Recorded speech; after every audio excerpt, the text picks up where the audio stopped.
You spent a long time in assessment and people analytics at a private equity firm. What do you think organizations think they're doing well with respect to people practices and/or data that really isn't very rigorous? I have to be honest, and it's so hard to say because I've spent the better part of my career sitting between HR and business leaders. And I know some tremendously intelligent human capital leaders.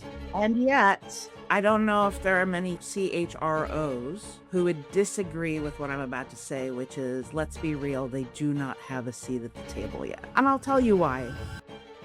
Joining us today is Bachul Koul, Board Chair of Public Rights Project and Global Advisory Board Member at We Create Space, here to talk about what it really takes to translate deal thesis into human capital outcomes. Do you want to know what the number one piece of advice I got was? What's that? Do not upset the deal team. Even if you know you're right, keep it shut. And this is the unspoken thing. There's a pedestal that the deal team is on. Deal is king. And yet what can be frustrating is we know we can help with operational data, and you have to be willing to hear a point of view that's different from whatever the financial engineering might say. What's the solution to that? Like, how do you crack that nut and get through with data? Not specific just to private equity, but I think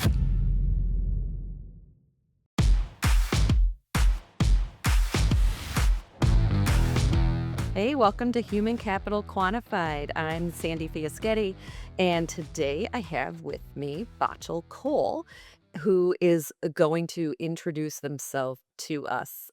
So without further ado, Bachul, tell us a little bit, quick version of your background, how you moved from consulting to assessment and analytics work, and what you're up to now. sure. It's interesting. At this point in my career, when people ask me how to describe my background and what I've done, I think I've come up with a way to explain it. So, I've been an operator, so I've been in industry, in roles, cross industry, as I've seen sort of different companies of shapes and sizes all over the world. And then I went into consulting and then spent a little bit of time in executive search and leadership advisory and then into value creation and private equity. What's the red thread there? The red thread is it doesn't matter what type of organization you are, you have a strategy and then you need an operating model to make the strategy real, right? And we'll dig into what I mean by operating model a little bit later, but basically, I think I realized that I'm really good at helping people get things done. Okay. So I put my own ideas aside for a long time to help to be a really good second in command. Right. And so I think, what I'm doing now, I'm calling it like retirement light. I'm calling it whatever you want to call it. I think the reason for that is, well, I mean, we'll get into the reasons later. I, but I think what I've found is I have some ideas and Uh-huh. I want to give myself some time Yeah. to work on ideas and not just be the executor. Yeah. Well, we're going to explore some of those ideas today. How's that for a little foreshadowing? You spent a long time, and that's how I got to know you, in assessment and people analytics at a private equity firm. This whole show is about human capital being quantified. So, what do you think organizations think they're doing well with respect to people practices and/or data that really isn't very rigorous? And what are your thoughts on that? Yeah. So again, and I want to be clear that this is, when I give examples or sort of back, it's an amalgamation of not only my own personal experience at the firms I've been at, but then the networks of other people in similar roles at other firms. So it's a little bit of an informed perspective, hopefully. Which is a nice way of saying these are not stories about where this person used to work before, Yeah, right? yeah. This is Don't the whole life. extrapolate. Teach me a lot. Teach me a lot. Okay. But so I have to be honest, and it's so hard to say because I've spent the better part of my career sitting between HR and business leaders. And I know some tremendously intelligent human capital leaders. And yet, I feel like something's coming. And yet, I don't know if there are many CHROs who would disagree with what I'm about to say, which is, let's be real, they do not have a seat at the table yet. I think everybody's like, I see tons of conferences and articles and white papers about how, oh, private equity has realized the role that talent needs to play. I'm not sure. And I'll tell you why. Yeah. I think a lot of people in investing and in other roles, like just generally, you, me, right? I think we imagine, well, look, if someone's done something before, they can do it again, right? No problem, right? Oh, someone's done it before, they can do it again. I want someone who's done it before. I Yeah. want someone who's done it before. And this comes up a lot, as you know, with the CFO role, Yeah. right? Yeah. So in private equity portfolio companies, private equity backed CFOs are like, what's that purple squirrel unicorn or whatever they used to call it? And yet they'll never look at an in-house step up candidate Right, right, right. Why because is they want that? someone who's done it before. Yeah, what is this fascination with been there, done that experience instead of maybe breaking down what does this current situation require and what components of that past experience apply, but also which ones do not? And broadening the even the pool of looking beyond the been there, done that people and looking more broadly, right? Well, so this reminds me of calls that we've been in together, right? And then the panel that we did at that conference. But you know, I think because gosh, there just hasn't been a really open conversation with CEOs about why HR, human capital, and people need to be assessed as quantitatively as the organization does. And you and I have talked about this before. I have built a functional and sub-functional assessment framework that then also ties to the skills and capabilities, much like the scorecards that we used to write. Yeah. And I think the problem is that people like you and me and practitioners go into those conversations to tell the deal teams not why or why not they should pick that person or kid, but what to look out for and how to make them successful. Because look, I got to be honest with you, like, I mean, some outliers aside, generally the candidate pools for these types of roles are very talented, intelligent people, right?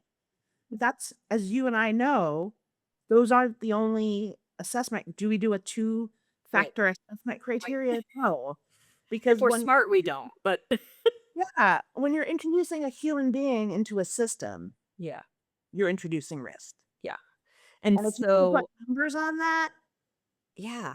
And real numbers, right? Because there's yeah, so much in what you just said. Like, you're introducing them into a system. So many times people are just looking at the person. And, not to diss search firms, but they're looking at the person and, their resume and how do they fit. And the ecosystem and the what we would say team mosaic you're putting them in just is a bunch of different variables, right? And so maybe the person who doesn't look as shiny is actually the right play in that system, but we don't know it unless we get to quantifiable data, and that includes on the system itself, right? Like well, I think the best work we've done is when we know the whole system. Like, oh, we assessed the CEO and brought them in. Now we can look at the CFO and how are they going to play off of each other. like one of the most powerful leadership executive team assessments, we did an organizational network analysis, which basically uncovered to the CEO that the influential people or the people that he thought was influential were actually the saboteurs. Yeah. And so he was listening to the saboteur. And so all of the, and again, here's where it gets tricky because people like us we love to use language like saboteurs and this and that. I think we need to de-jargon all of our stuff for private equity folks because it does, I can see how we lose them sometimes when we use our like IO psych terminology. But at the same time, this all for me ties back to what I think is like it's an issue that exists before, Sandy, you even get brought into the problem, which is this concept of operating model. Okay. And for me, I think the private equity example is really unique because, for other companies we work for, there are strategies. There's corporate strategy and functional strategy. But in private equity, there is a deal thesis. There are usually 5 to 7 very clearly laid out, quantified outcomes that this investment is supposed to achieve. And I think by not having, strategic human capital leaders who know both the people and the org aspect of it, Yeah. you don't know how to translate the deal thesis into measurable outcomes Yes. Yes. for the leaders, Yeah. right? Like, think about the outcome, think about the deal thesis points we've seen. Stuff around M&A, stuff around carve-outs, stuff around top line growth, cost optimization. You can measure executives on whether or not they're achieving those things in the time frame in which you need them achieved. Yeah, and you can measure the signals even before you get there, right? There are lead measures and lag measures, and you can measure the signals of what characteristics of this person are likely to lead Yes. to that outcome. And it's not going to be perfect, but it is going to have predictive power if you Right. break it down to those, little pieces instead Yeah. of looking holistically. And that's the other thing I think that when we bring assessment providers in, helping deal teams who are, by the way, now increasingly, if you think about the last 15 years, right, where multiples were just multiplying and money, things were going really well. Those days And then are maybe gone, but maybe not, hopefully gone forever. hopefully not. But if you think about the leadership in the investing side that's risen through those ranks, they are now in an economy and a market and an industry that they're getting hit on all sides. Yeah. And I think this is where I took a step even further back. And I think private equity firms need to look at their operating model Yeah. because they have this management team, most like the CEO and the CFO, who have all the information they need to do portfolio management, analytics, insights, whatever. And yet there's no operating model for how to engage the management team because no one wants to upset the deal team. Yeah. Okay. When Yeah. I joined private equity, so and I'd had private equity clients my whole career, but when you join, it's different. Yeah. Do you want to know what the number one piece of advice I got was? What's that? Do not upset the deal team. Like, I can't tell you, Sandy, how many times I was told, even if you know you're right, keep it show. And this is the unspoken thing, right? And I know this is not unique to any one firm for sure. There is this, can we say it? There's a pedestal that the deal team is on, right? Like deal is king. And yet what can be frustrating is we know we can help with operational data, but you have to be willing to accept that help and you have to be willing to hear a point of view that's different from whatever the financial engineering might say, whatever your gut tells you because you would or would not go have a beer with someone and therefore think they're a great leader, right?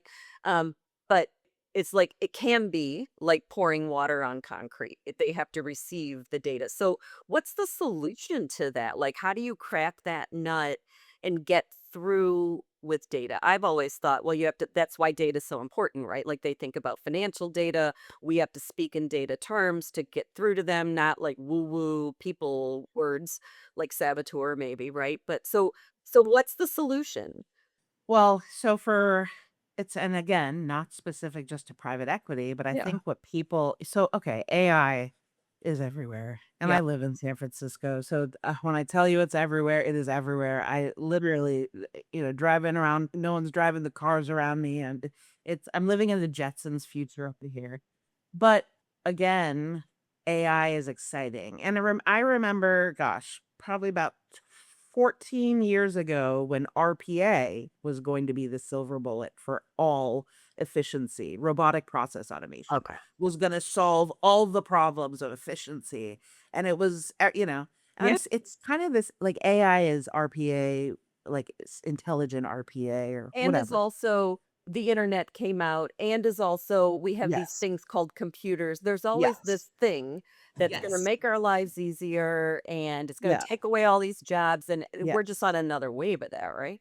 However, in order for an agentic layer to work, you must have an incredibly strong and clear data strategy, an incredibly strong and sophisticated technology team. And I don't say IT because we need Right. technology Right, right, now right. because we need cybersecurity, we need data strategy, we need all of the various bells and whistles, right? And the issue is that for these firms to take advantage of AI, which for me feels like, and I'll be putting some things out in the coming weeks, but you'll see. But basically, there are tools out there by which PE firms could load up all of their previous deal data and start to do really interesting analytics, and maybe even start to think about some predictive analytics Yeah, to improve of course. underwriting. Yeah, of course. However, all of this requires data democratization. And unfortunately, again, because the operating model and the performance management incentives and everything that has been told to these people for what they need to be successful makes them want to go like this with their data. They don't want to share their data. They don't want to share their contacts, their networks. This is data democratization is hitting them right in the capital. Their capital is this data. So the firms and the folks were and I will say one thing also. I know a lot of incredibly intelligent deal professionals who are like, Yeah, yeah, tell us what to do. yeah, We'll work with you. Like yeah.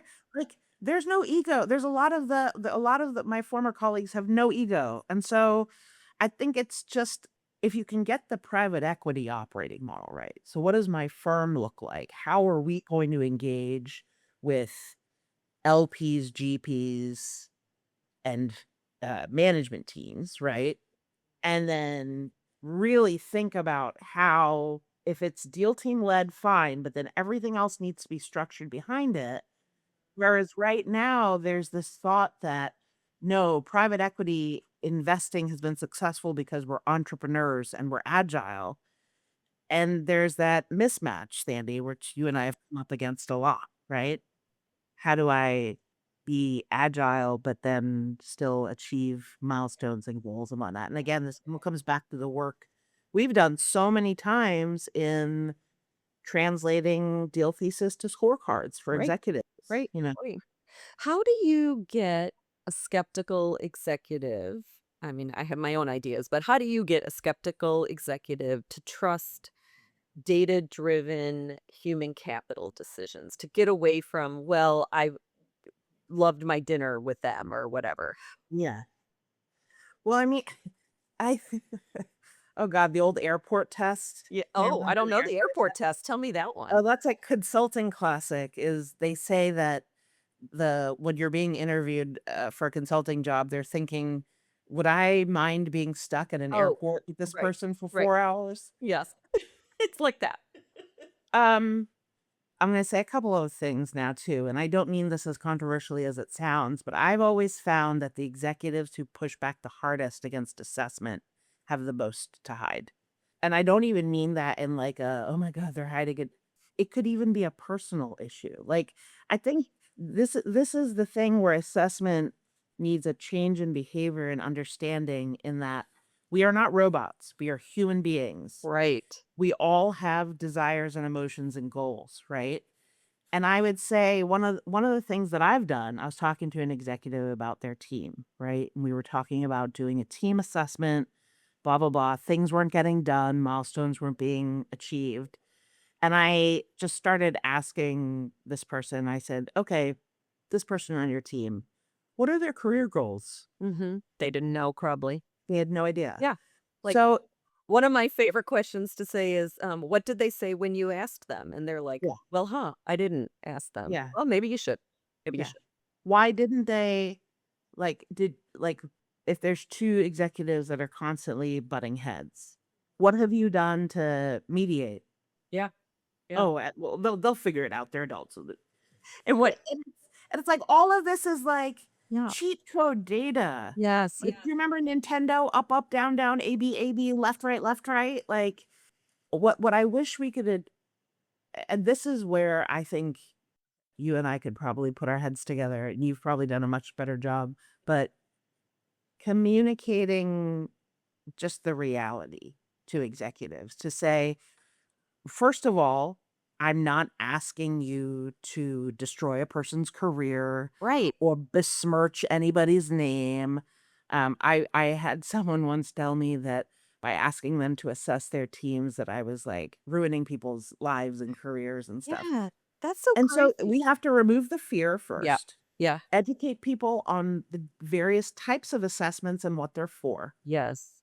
help people understand the operating model necessary to make data like this fruitful and actionable. Uh-huh.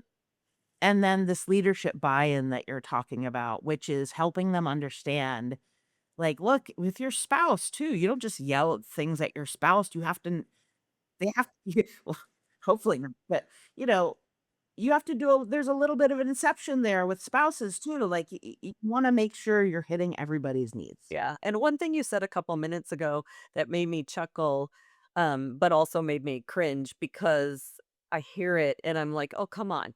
No, you didn't make me cringe. It's the when people say, "Oh, I can't ask them to do an assessment, like that would be too much or it would stress them out." And I'm thinking, I know what you're going to ask of them to prep for a board meeting.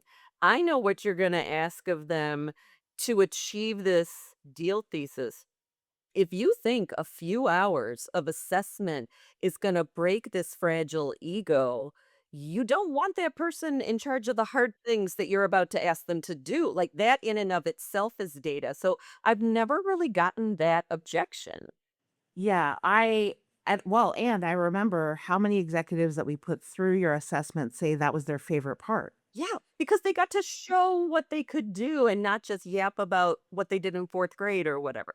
I have actually found, so just speaking specifically about the assessments we've done together, that the the executives who made the comment to me afterwards about loving the assessment ended up being people that I want to stay in touch with. Yeah, the good ones, right? Even if they don't end up with that job and they learn through it, right? Like Yeah. sometimes it's not the right match, but Yeah. the experience itself is good for the person. Yeah. And can't that be an additional benefit to Yeah. doing something? Well, I'm thinking about it this way, especially for growth investors, you're thinking, this company has caught your eye because they've done something to get on your radar. But what you see the potential for them is even more Yeah. significant growth, Yeah. right?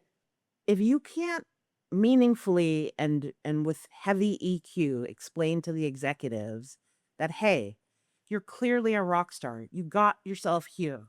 What's going to get you got from good to great? Now want to go from great to exceptional? If you have such an ego that you don't think you need any help achieving, unlocking a next level, and you have no desire, like I actually love taking surveys and quizzes because I love information Yeah. about me. Yeah. The Hogan, I loved taking the Yeah. Hogan.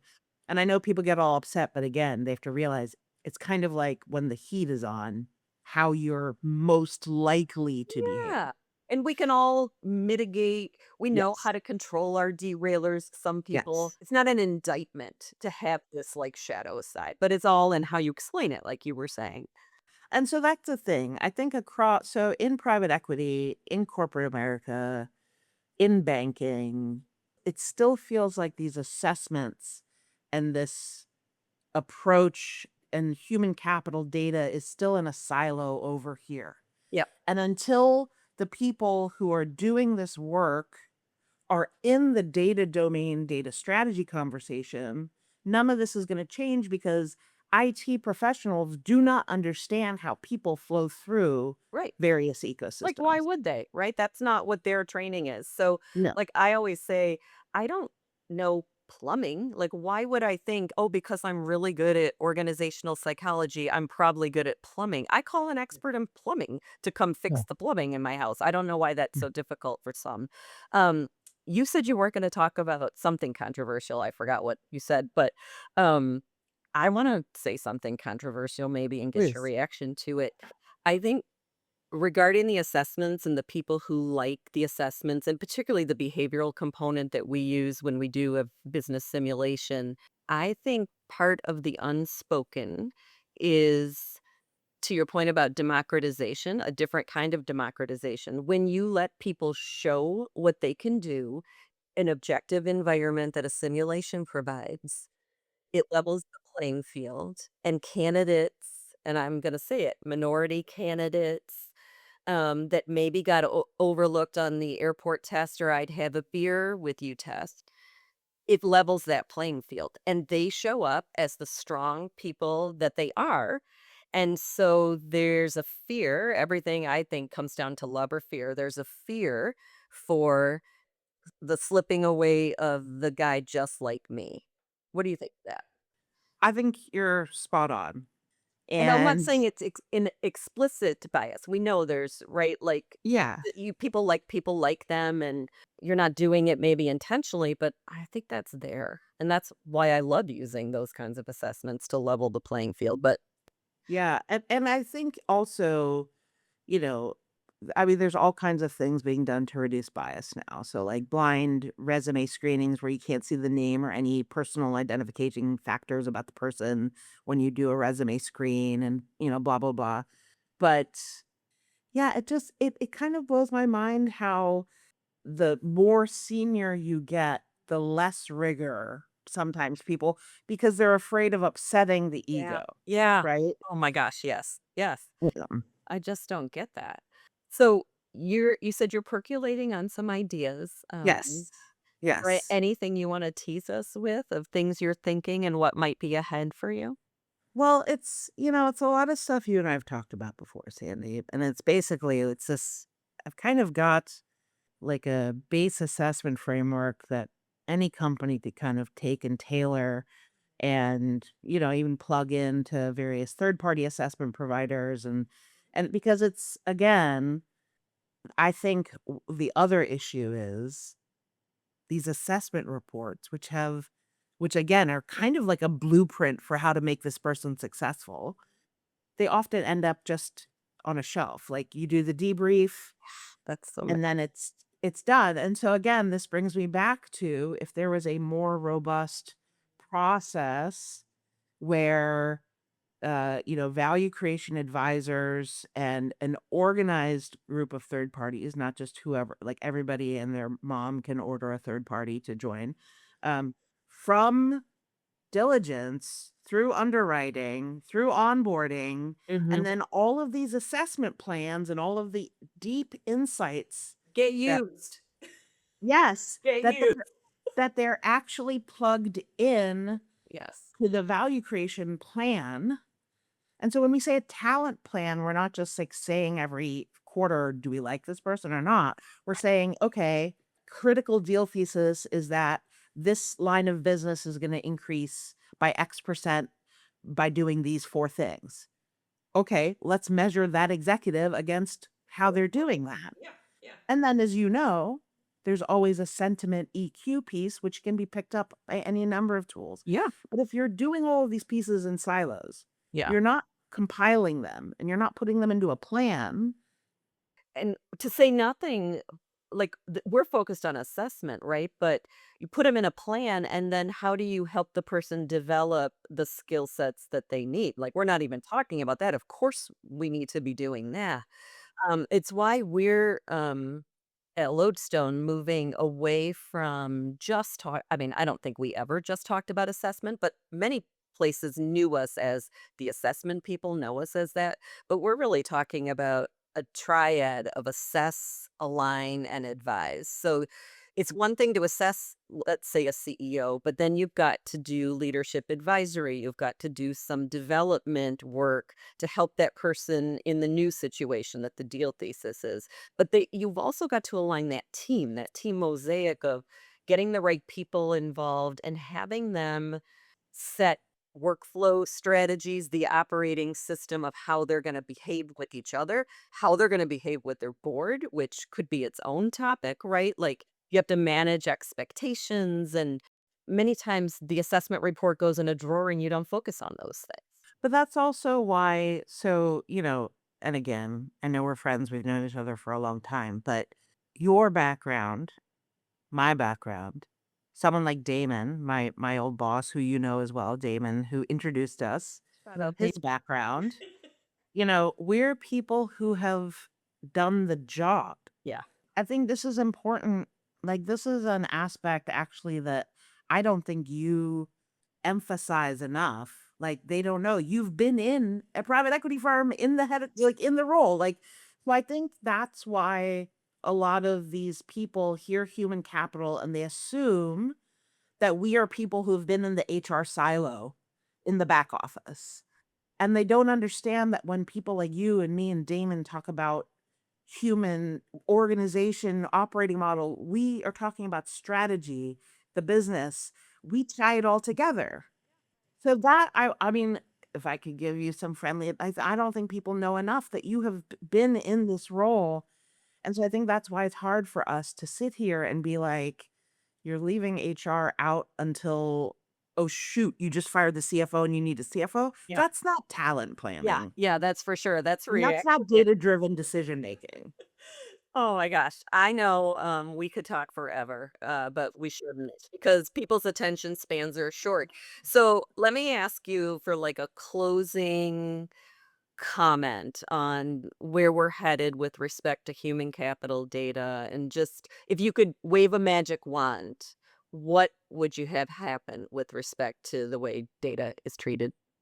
The very first thing I would do would be to strike down all existing performance management systems because they're incentivizing the wrong behaviors for the way we all need to work in the future. I see boxes and wires going away. I see more project outcome based teams. I see a completely different way of structuring an organization such that you're not incentivized to just have a big team and a bloated budget, but you're incentivized to actually achieve strategic objectives and milestones along the way. Boom. I mean, that's kind of a mic drop. And I feel like could be its own conversation in the future, maybe. Maybe we could Yeah. do this again. I'll talk about performance management all day long and how it's been the biggest impeder of inclusion at the office. Okay, well, that's a deal. I have enjoyed today's conversation about data and assessment and all the points of view you've had about the importance of being an operator. And I look forward to having another one about performance management. So thank you. Great. Thank you. I Thanks, appreciate it. Sandy.